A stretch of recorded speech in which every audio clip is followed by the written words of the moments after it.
नमस्कार दोस्तों। बागेश्वर धाम वाले धीरेन्द्र शास्त्री का बयान देखो। एक तो उनका एक बयान कि जो कुंभ नहीं आएगा वो देशद्रोही। ये भूल गया था कि खुद तो वीआईपी मार्ग से गया, वीआईपी पास लेकर स्नान करके आ गया। वो भूल गया था कि आम आदमी जब भीड़ आएंगे तो उसके लिए कोई व्यवस्था नहीं है। और चलो ये गलती हो गई, भगदड़ मची, तो क्षमा मांगने के बजाय उसकी ये बोल देखो कि जो गंगा किनारे मरेगा वो मोक्ष को प्राप्त हुआ। तो शंकराचार्य जी ने ठीक ही कहा। शंकराचार्य पीठ के भी जो हैं विकितेश्वरानंद जी, उसने ठीक ही कहा कि उसको लाओ, हम मोक्ष दे दो, ऐसा ही जैसे उन विचारों का हाल हुआ। ये बोल है साधु का, ये है सनातन धर्म की रक्षा करने वाले व्यक्ति जिसको ABCD पता नहीं है धर्म का।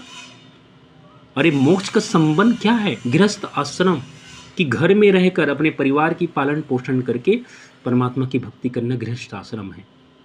बताओ वहाँ पर कैसे कमाने वाले घर के लोग मरे होंगे बेचारे। और ये व्यक्ति, अरे जिसको क्षमा मांगना था कि मैंने ऐसा गलत बयान दिया जिससे भीड़ बढ़ी, कि स्वाभाविक बात उनके इतने फॉलोअर हैं और उसको क्षमा मांगना था, तो हम मान लेते चलो गलती हो गई। लेकिन अब उससे गलती नहीं हुई है, वो पाप है क्योंकि वो स्वीकार नहीं रहा है मेरे से गलती हुई। अब क्या कह रहे हैं? मोक्ष को प्राप्त हुआ। अरे साधु वो होता है जो समाज को और शासक को सही आईना देगा। जो चापलूसी में लग जाए वो शासक नहीं हो सकता, वो शासन व्यवस्था या संत नहीं हो सकता। अपने पद का गरिमा तो रखता, ये साधु है तो परिभाषा है।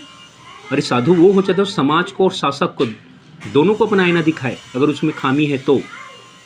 लेकिन जो चापलूसी में लग जाए वो संत नहीं हो सकता। समाज को गलत दिशा डायरेक्शन में ले जा रहा है कि मोक्ष मूलम गुरु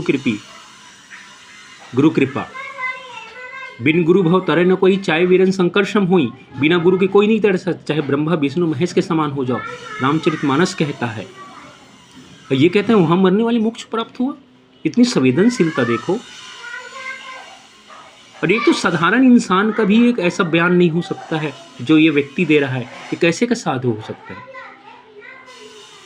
ये हम अंध भक्ति वाले हैं कि ऐसे नेताओं को, ऐसे तथाकथित संतों को सिर पर चढ़ा के रखे हैं। भाई शंकराचार्य जी अपने पद का गरिमा रख रहे हैं, कम से उनके पक्ष में खड़े हैं, उसके पक्ष में तो खड़े हैं। और अभी झूसी का में जो हुआ उसको तो सिखाने को तैयार नहीं है। अरे ऐसा कि आवाज़ उठा रहा है शंकराचार्य।